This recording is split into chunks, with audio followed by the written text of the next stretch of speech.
Hello, I am Meredith Marshall, also known as She Who Seeks Knowledge.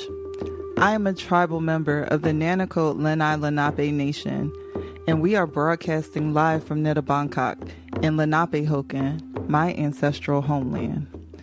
Our ancestors lived, hunted, and fished along the Delaware and Schuylkill rivers for thousands of years, long before European colonization. We have a deep spiritual connection to this territory, and our identity is inseparable from this land, and it is our duty to protect and preserve it for future generations. I acknowledge the historical injustices and trauma inflicted upon our people, including forced relocation, cultural suppression, and violence. Yet, we remain resilient and proud of our strong and beautiful heritage. By acknowledging our presence and our history, you honor our legacy and contribute to the long journey of reconciliation and healing. Let us work together to build a brighter future, one that respects and celebrates the rich diversity of Indigenous cultures and experiences. Wanishi, thank you.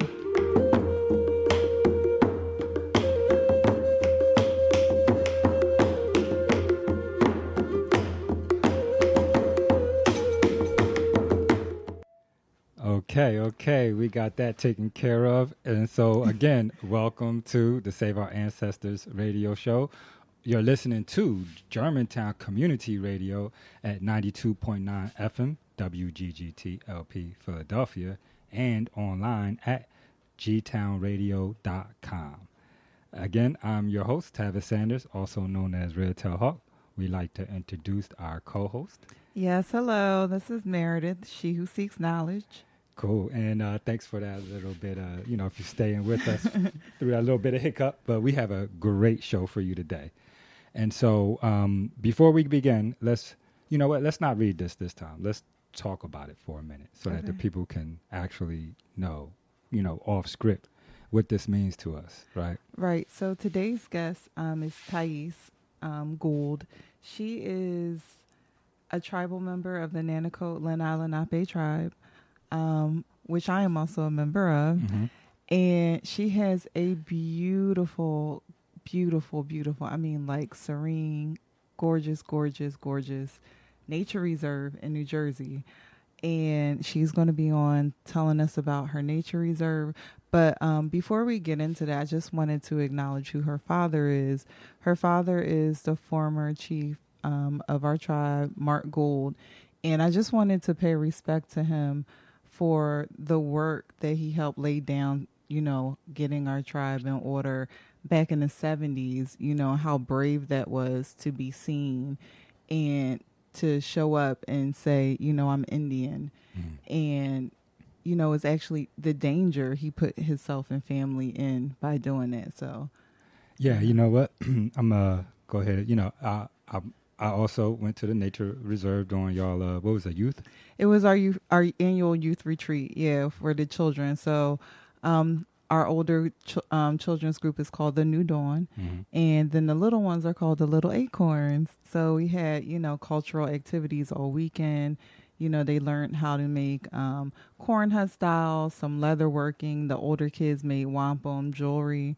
And they also made like small little versions of a canoe, mm-hmm. like a burnout canoe. Okay. Yeah. So, and then we have a nice pool party and barbecue on Sunday. It was a wonderful time. Yeah. And I was there on Saturday. Yes. I got to hang out with your chief.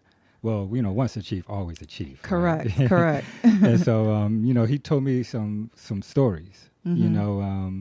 About how he connected with some of my people, down in Virginia as they were educating him on how to organize and maybe some of the tribal ways that were lost to the families. But interesting enough, and really one of the reasons why we started this radio show is, he was sharing this story about how they were native, but they weren't, given voice to that. and that, the barbecues, the family gatherings were a way to keep that family connection and keep that tribal connection, but they weren't called tribal gatherings. Well, because it was things. illegal until 1978, and we're going to talk about that a little bit in the interview coming up as well. Okay, yeah. I mean, and so again, 1978, I was born. Yeah, so was I. Yeah, and so it's not that long ago. Not right? at all. And particularly here up north, right? Recognizing that not too long ago, right? 250 years ago, while they were organizing the United States, they were also headhunting against the Lenape peoples, and putting bounties, on women, children, and, adults, women and children for that matter.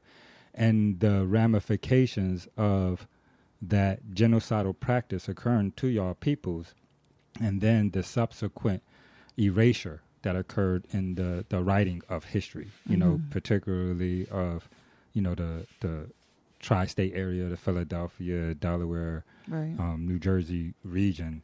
And so I just wanted to acknowledge that it's men like him, right, that gave us an opportunity to continue our voice, but also, give me the opportunity to say, you know what, that man's been through way more than I have. We need to get our stuff straight and keep on pushing. Right, exactly. Yeah. Got to keep speaking up, and that's why we're here. Okay, yeah. So would you mind reading our little... Yeah. Okay. So the reason we are here and the reason we started Save Our Ancestors radio show was started after learning of the improper care and unethical acquisition of human remains and indigenous artifacts by the University of Penn and other stakeholders. We are using this show as a platform to educate and advocate for the rights of indigenous people, including the recovery of all human remains, control over the artifacts, acknowledgement of our Lenape presence by the state of Pennsylvania and the city of Philadelphia. So if you're interested in learning more, please visit our Save Our Ancestors Facebook page.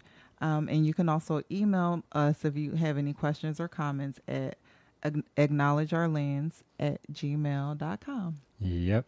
And saveourancestors.org. Yes, and we also have an Instagram page, Save Our Ancestors, that's stays pretty current as well with all of our upcoming events and activities and just kind of what's going on with us. Right. All right. So before we get into the interview, let's piggyback off of that last statement that you stated with respects to why we are doing this, right? And, we always like to try to keep people up to date with, some of the things that we have going on. So definitely please stay to the end of the show so that you can hear, some of the updates with respects to some of these officials here in the city and their engagement with us. But I also want to acknowledge that we have a problem here in the state. And our problem here in the state is that they are ignorant of the facts. And the laws were built around that ignorance so that the community at large do not see us as individuals with rights that they don't necessarily hold as Native Americans. And I don't even think I talked to you about this. One of the things that I'm thinking about is that we're trying to put that children's books together, right? And the Pennsylvania Turnpike, when they were doing building on 95 near Shackley-Maxim or near Penn Treaty Park. And they found artifacts, 10,000, 15,000, 18,000 years old tools. So some of them may have been arrowheads, things of that nature. Right. Some of them were pre-Clovis points. Okay. So that means it's older than 15,000? Yeah, that means it's older than the migration over the Bering Strait. Right. And that's here in Pennsylvania, right? And so when we reached out to them to ask them if we could utilize the images in our, educational book that we were putting together for the school district, they told us no. And they told us that only federal recognized tribes would be allowed to utilize the images. Notwithstanding that, we are a Native American organization, we are registered nonprofit, and everything like that.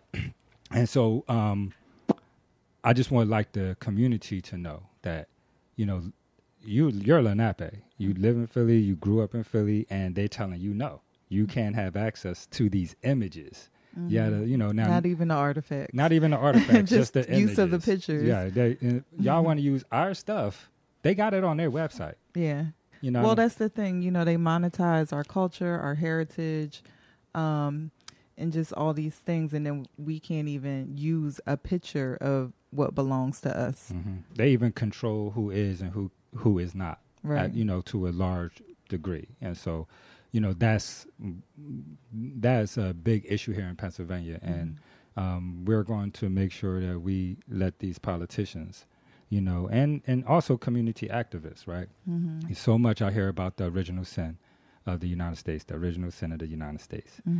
And I'm thinking to myself, like, wait a second, 1619? Didn't they get here in like 1502? What happened to the first 112 years, 113 years? Oh, they were just kumbaya with the indigenous populations until 1619, right? And so also want to, just acknowledge that advocates, no matter what community that you exist in, y'all are walking on indigenous land, and y'all pay us no mind. Yeah, like we in the way when we show up. I don't know. Let me stop talking. Go ahead. You could talk. So we're going to take a little musical break, and when we come back, we'll have the interview on with Tyrese.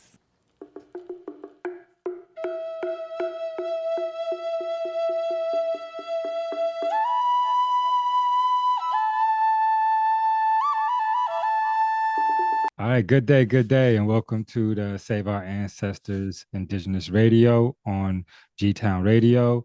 We would like to introduce our guest and have her share a little bit about, her works and what she has to offer to the community. And so, please, Meredith, introduce our guest. Yes, so today we have Tyrese Gould Jacinto. Did I pronounce that right? Jacinto. I'm sorry. And her indigenous name is Bright Flower. So welcome. Thank you. Thank you for having me. I'm really happy that I could be able to be here with you guys today. Yes, thank you. Thank you for joining us and allowing us to share some of the good things that you have for the community and particularly for the children. And so, before we get into all of that, why don't you share with the community who Tyrese is and how you come about all doing all of the good things that you've been doing for the children? Yes. Okay. So I'm from the Nanticoke Lenape Nation here in Cumberland and Salem County. Actually, we populated the lower 5 counties of New Jersey. And I'm one of the communities that never left during the Westward migration. So we've been here since time immemorial. So when the Europeans first came in the 1600s, there's record of us with the Swedes and Dutch community, and then again with John Fenwick's, and we inherited land. At one time, we were the landowners from Oldsman Creek to the Morris River, which is hundreds of thousands of acres. Little by little, of course, we're still here. Little by little, we lost those land masses, basically through the wars and taxation, and now through taxation again, but we're still here. And how I became, I was immersed in our culture at an early age. I grew up in Washington, D.C. My mother used to work for CENA, which is Coalition of Eastern Native Americans under Chief Roy Crazy Horse back in the 70s. Okay. Wonderful. And, my dad was a union book carpenter. So when we lived in Maryland, we were instrumental with the Piscataway Conoy people. They were our family, our extended family. So we did most of our everything as a kid with them. Okay. Fast forward to the 70s, we were here every other weekend, coming up from Maryland to New Jersey to help reestablish the modern day structure that we have now. And this was because of the 1978 Freedom of Religion Act, which also afforded us being able to reestablish our tribal communities. So as a child, I was able to come back and forth. We were here every other weekend until we finally moved here in 1978 to officially establish our people again in the new modern day structure of colonization, I call it, really. Yes, yes. Prior to that, everybody always got together and had parties across the river, and that's how they met their wives, and they went to the Delaware and back to New Jersey, and used to take the ferry. So we have communities from Millsboro, Cheswold, Bridgeton, and some even in Del Air with the same last name, same folk. Mm-hmm. So prior to the modern day structure that we have now, the tribal headquarters, we used to have parties and family gatherings and picnics and weddings and funerals. So that was our cohesiveness as a community. Right. So And of course I was immersed in all of that. I just like to add that we are members of the same tribal community. And I remember going to barbecues in Cheswold when I was young. Yeah. They never said it was tribal related. We would just go to my Aunt Bernice Street's house in Cheswold. Okay. The small world, isn't it? Yes. And so you grew up, watching your parents and other individuals of your tribe actually organize and try to start setting up some boundaries so that all of us aren't taken away from these spaces. How was that, as growing up, and what kind of influence do you think it had on, what you have decided to do with yourself? Well, I can tell you it was an exciting childhood. It was definitely full of just that topic. But my parents, they took us everywhere they went. So we went to every powwow. So we went from, the North Carolina powwow up to New York, the Shinnecock powwow, every powwow, every meeting. And we went to the longest walk in 1978 on DC. So, it was an exciting childhood because my parents are of the belief that, children are not your life, children are a part of your life. So they didn't cater their life around us, but they allowed us to be a part of their world. So we had no idea there was anything different than what we grew up with. We thought that was the norm. Going to the meetings, going to the the reunions, we were just there. Or, very few times did we ever have a babysitter because everything was all inclusive for all families. So if there was a party, we were there. If there was a picnic, we were there. So this really has molded me when I look, in hindsight at my age now, that my parents were building that firm foundation from invisibility to visibility.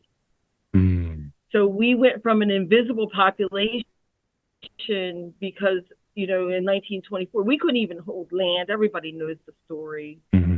It's 100 years this year, June, that we became citizens. 100 years. 1978, we had our freedom of religion, our freedom to organize, our freedom to speak. So, and we're still not all the way free. We're still not free. Exactly. So I don't think people realize how much that's recent history. It's not a long time ago when we're speaking about these things. It's not a long time ago when we're speaking of these things.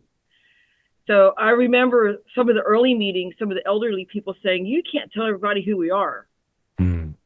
And I remember my grandmother saying when she was younger, she could only say it in the house. She wasn't allowed to say that she was Native outside of the house. They said Indian back then. That was the name. And, and I would ask her, I said, why? She said, I don't know. We were just not allowed to tell anybody we were Indian. We should only talk about it in the house. So, so we dealt with the elderly population in the early 70s that, were still against it, thinking that we were going to lose our homes and our land. But my father and that generation assured them that everything will be fine. So My children don't even know about being invisible. My children do not know about how it is to be invisible. When I was young in school, I would have to click, other on all the forms. We didn't even have a classification.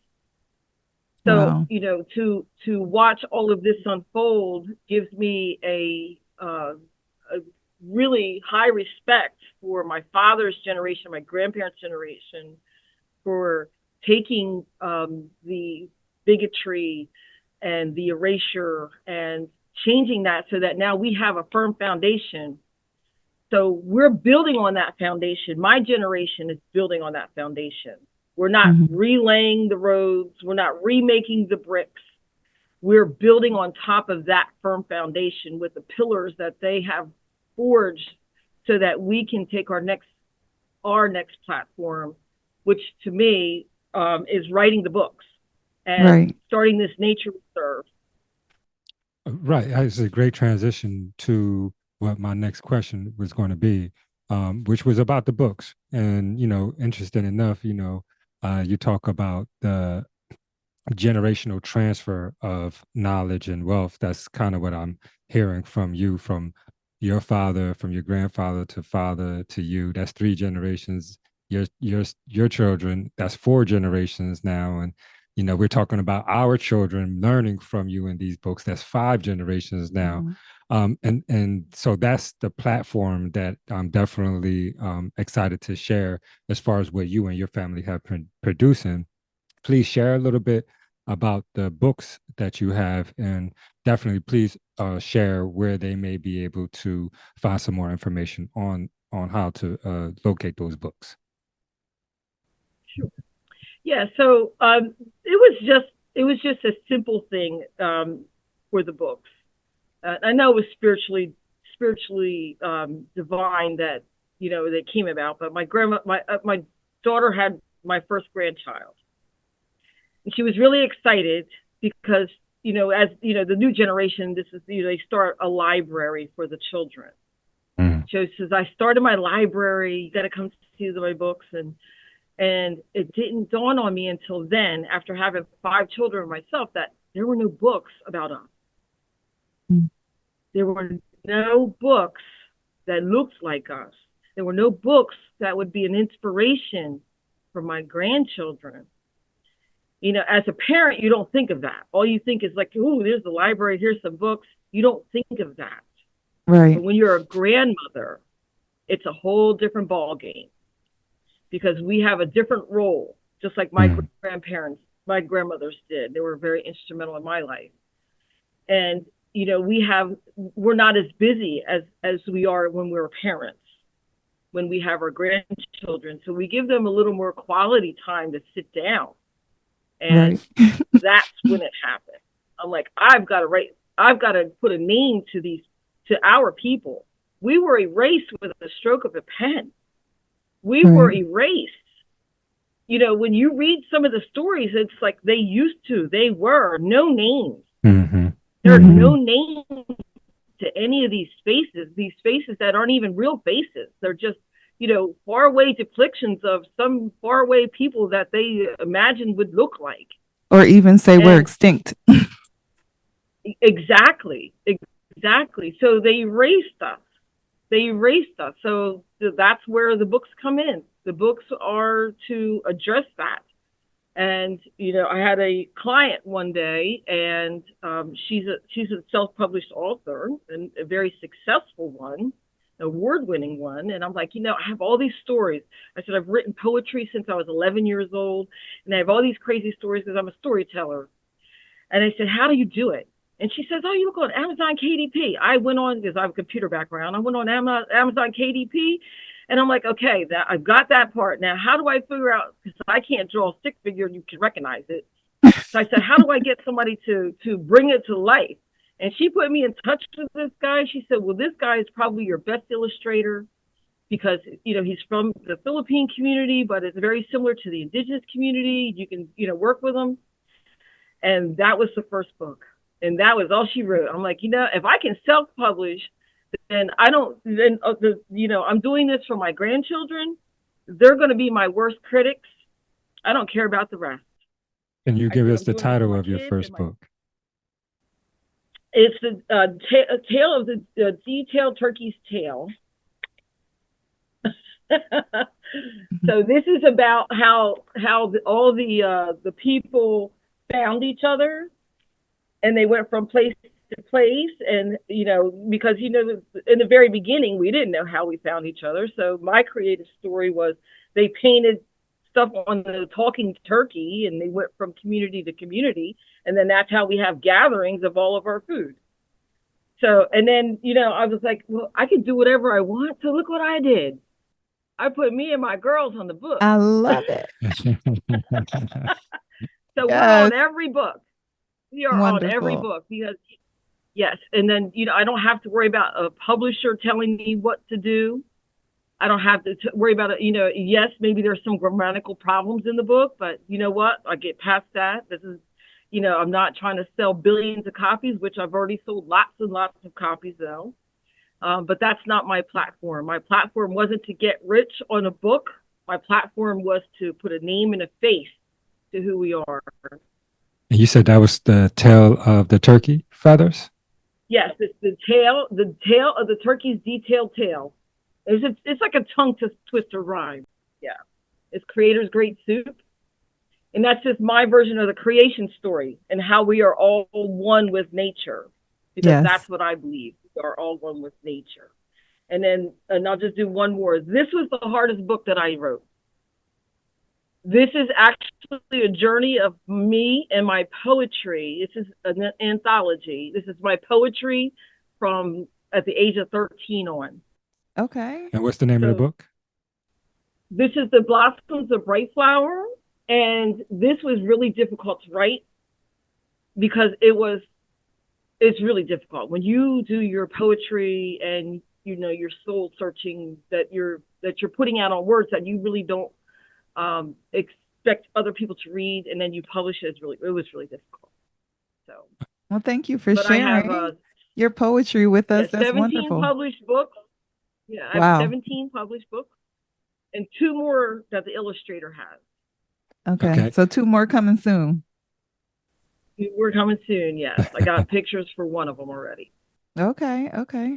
So, I was just gonna say next, you have a beautiful nature reserve, the Cohanzick Nature Reserve in Bridgeton.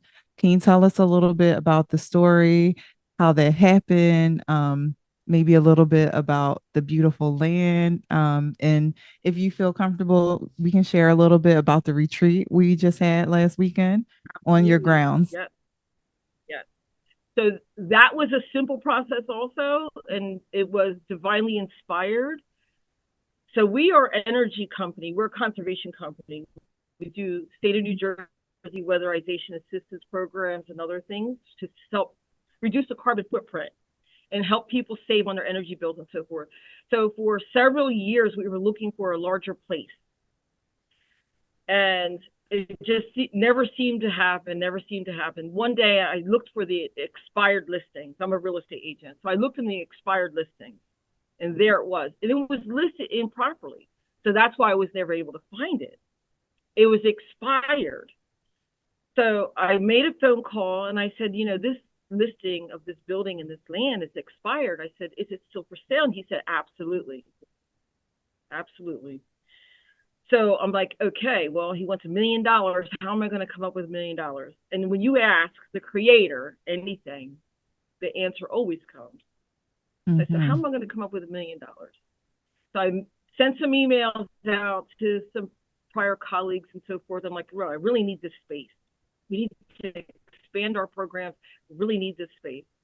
And then one email led to one person, led to another person, and led to another person.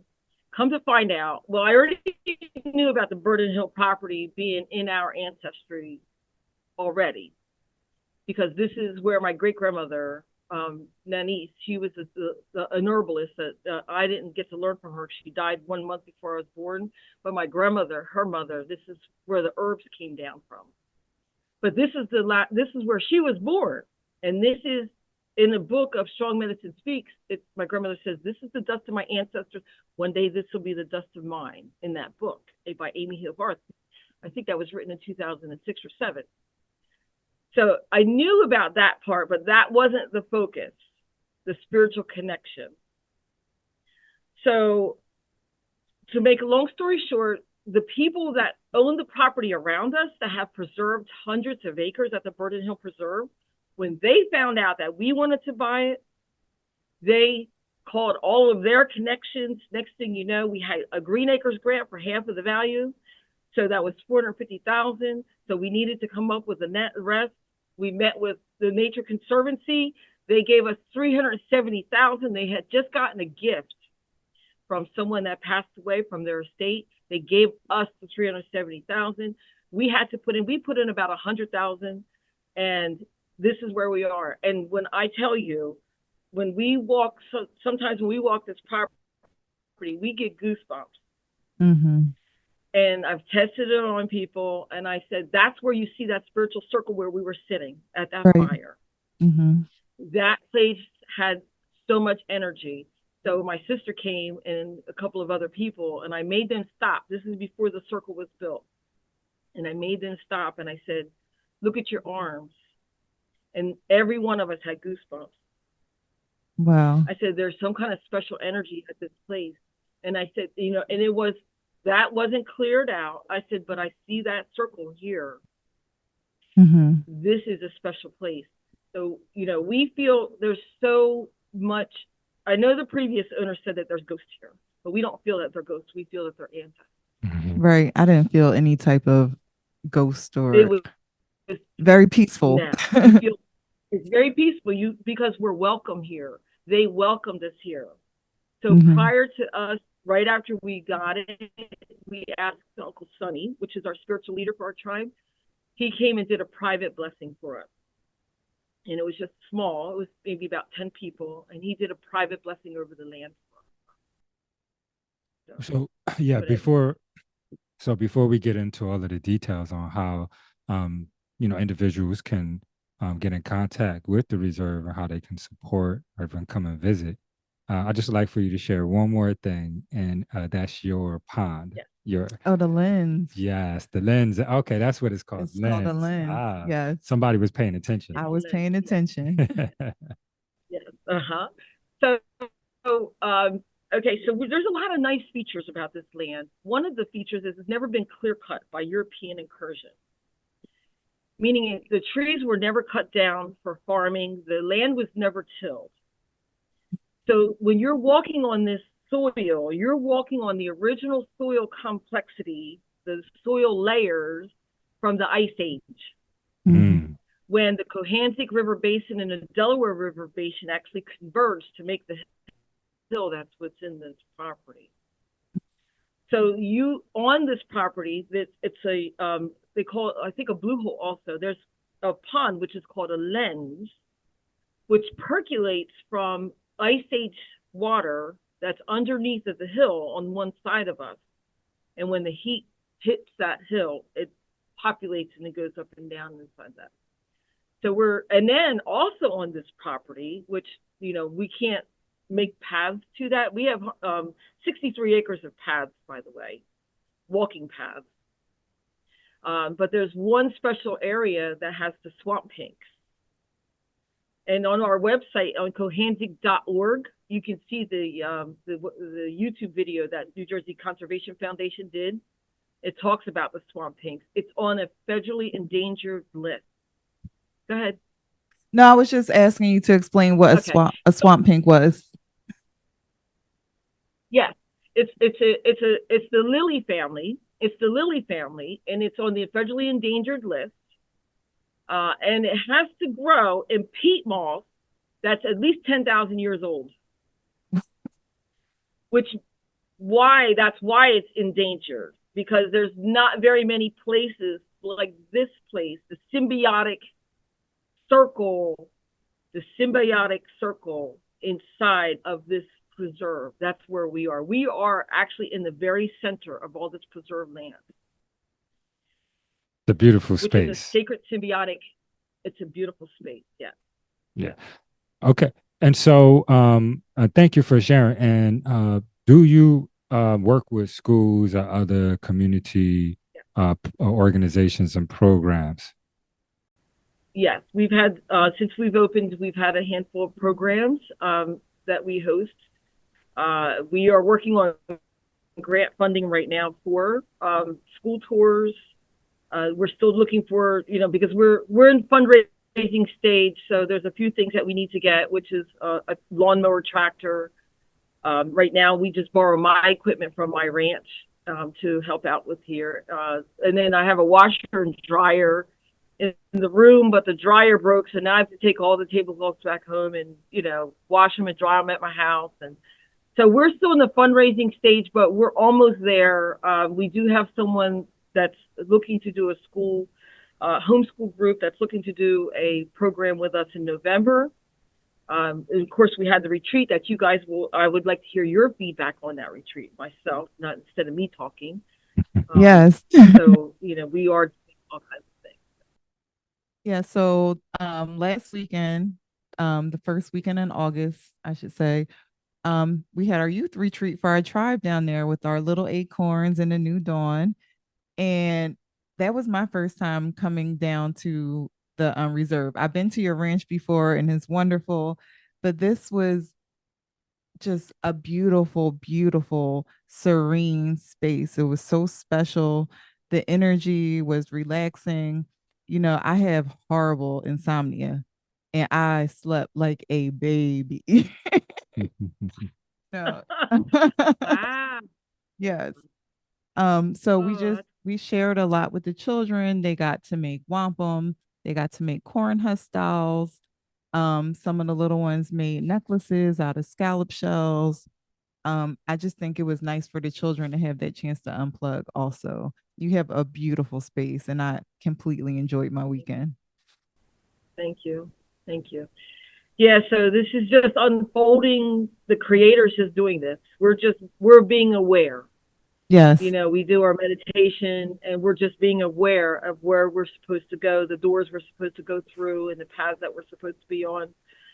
And Be that's open to all we're doing. receive. Yeah. Yes, I that's just want it. to add one thing that was special to me while we were down there. The little moss patch where we grounded. Yeah, Would you mind sharing a little bit about the moss when you stand on it and what absolutely. happens? Yeah. So we have sacred symbiosis activities that we do so that we can teach people to be one with nature, so that they realize that they're a part of the circle, that we all vibrate. The trees and the plants and the animals all vibrate together, people. And one of the ways that we do that is connecting to the ground. But but moss and lichens, which is the place where you did your barefoot grounding, moss and lichens has no root system. So the the energy to make it grow comes from the energy from the earth and the sun, which makes it supercharged. So when you ground on moss and lichen, you feel a supercharge of electrons that go through that release out of your system the tension, so that it becomes a more awakening experience in being one with nature. Mm-hmm. So that is one of the activities that we help people. And the reflection in the lens, we do a reflection in the lens, Mm.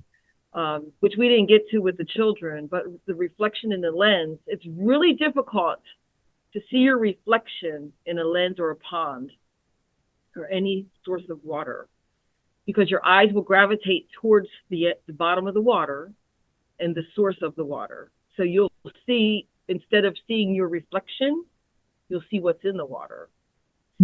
But we tell people, we help them train themselves to look at their reflection instead.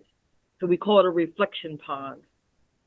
Because that also, once you see the reflection and realize that, we are a spiritual being having a human experience, that's one of the ways to awaken to the fact that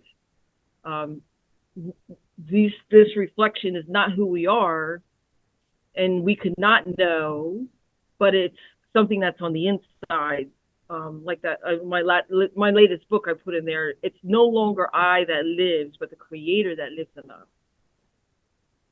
Very and beautiful. once we realize that, once we see our reflection in that pond and meditate on that, then we realize that we're one with the Creator. Beautiful. And thank you for sharing. Thank you for sharing. And so before we let you go, I would just like to ask if you could share your websites. If you like to share an email or a way for them to get in contact with you, maybe they might be able to support and offer some of the equipment that you need for your reserve, or maybe interested in patronizing with you. So please share the contact and website again. Yes. So my personal website is tygouldjacinto.com, TYGOULDJACINTO.com. That's where you'll find my books and my artwork. And then the Cohanzick is Cohanzick.com, Cohanzick.org. And then our umbrella organization of what we all do is nativeadvancement.org. And then through any of those websites, you'll find my contact information. Wonderful. Yes, thank you. Thank you very much, Tyrese. Yes, thank you for joining us. Wonderful talking to you. Always good to see your face. Yeah, is there anything else Likewise. anything else that you'd like to share before we go? No, but I hope you guys can, utilize our space for some of your activities. Oh, yes, wow. We would love to. Thank you. Your moon activities and so forth, because we would love to join that. There's no way that we can do it all here. So we're relying heavily on creative people in our community and around our community to help bring this for everybody. This is not for us. This is for everybody. Absolutely. So, whatever you can offer to help with us also, you let me know. We'll be there. So wonderful. That's what you can't do it alone. And I think that's why a lot of things aren't succeeding, because everybody wants a one-man show. And the way you move forward is to build bridges and connections and work together with people. That's how you grow. Yes. Well, thank you. Thank you very much for sharing your information, your history, what you are offering to the next generations. And thank you for the works that you have placed in. This is Save Our Ancestors, Indigenous Education Radio. And you have just been listening to Miss Tyrese Gould. Excuse me, last name? Gould.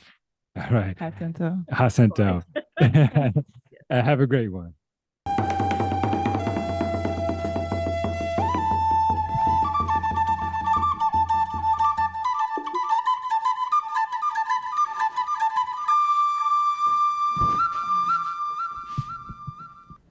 Cool. Thank y'all for listening in to the Save Our Ancestors radio show on Germantown Radio. That was a great interview.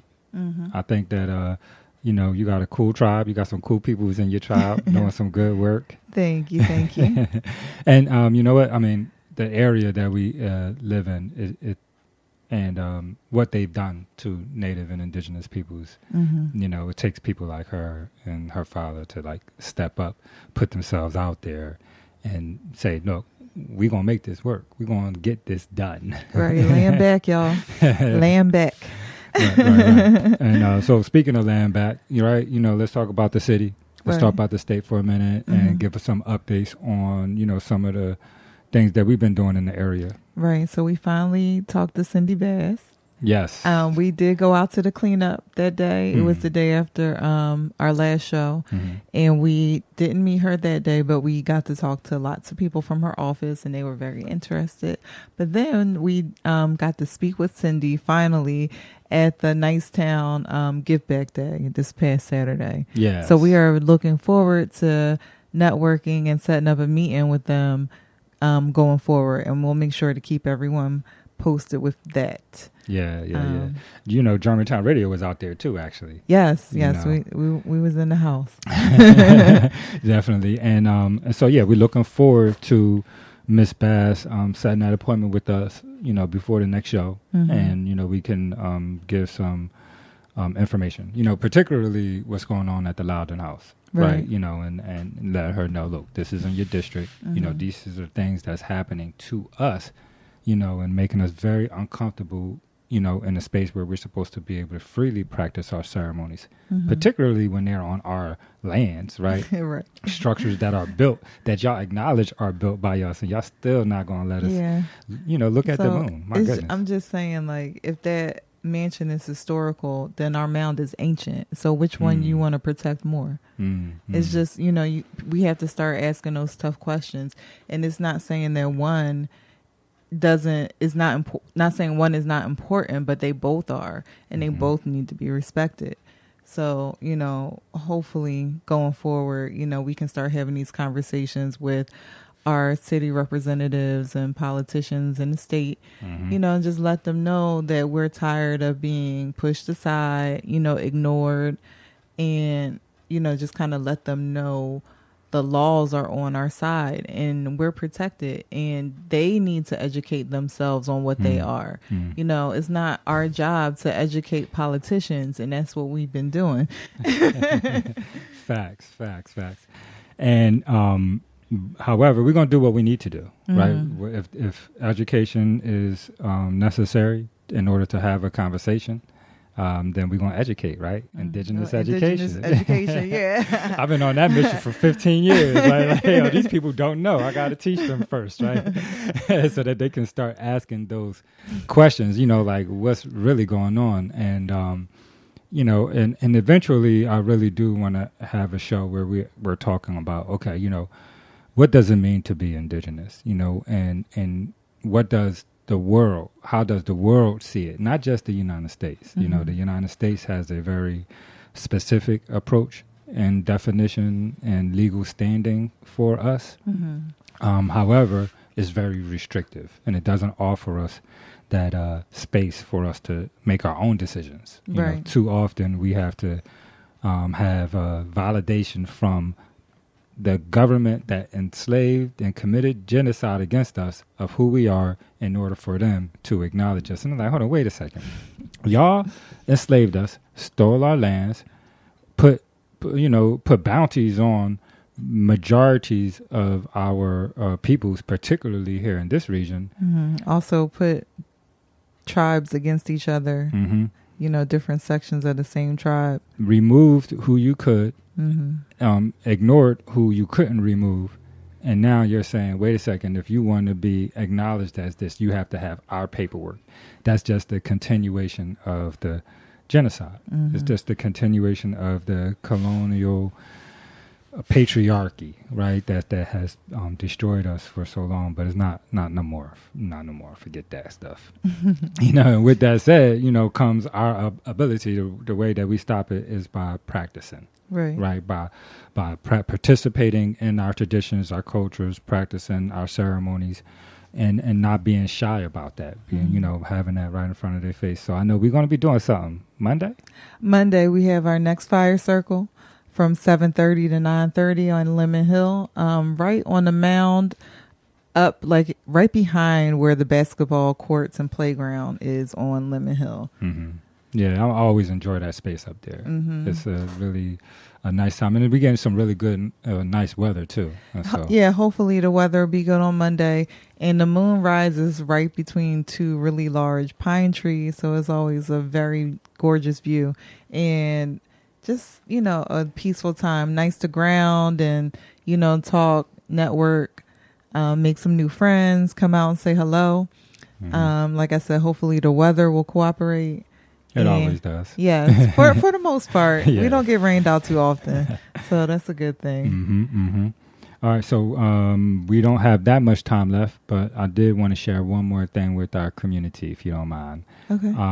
And that's what's happening here in Philadelphia, right? And again, as you and our guest was saying, it takes the community. It's not just one person that's going to accomplish a goal, right? It takes a collective group of us. And particularly with Philadelphia, right, the biggest small city I've ever been to, right? I mean, we big, but boy, we small everywhere. And so Philadelphia 250. Right. You know, that's the 200. They're organizing for 2026, which is the 250 year anniversary of the signing of the Declaration of Independence. And they are organizing neighborhood meetings. So they want the city to be very inclusive, and they want a lot of different events and opportunities for the world community and for local residents to engage and take part in what's going to be happening here in the city in 2026. And they're going to be having a meeting in November. Right. And what they're looking for are for individuals and organizations to share their experience in their neighborhood, anything they want to share that they feel makes their neighborhood special or stand out, or what it means to them. You know, you want to contact Philadelphia 250 and see if, you know, you can partner up with them. Yeah, and even if you might have, they're also looking for events. Yeah, events and like just people to share their story. Yeah. I think they're going to have like kind of a rolling video going. Okay. Okay. Yeah. Okay, that sounds cool. Yeah, hopefully they have some indigenous peoples up in there, huh? Absolutely. They got us. Yeah. So definitely check them out. And definitely would like for y'all to stay tuned in to Germantown Community Radio, right? It's a very important platform. It gives community members an opportunity to share our voices. And again, you know, as a population that 10 years ago, they still label us as extinct in their textbooks, you know, is really a big deal for us to be able to get on this platform and be able to share who we are, you know, without us having to worry about our head getting cut off, right? which not too long ago, our foreparents had to worry about. Yeah.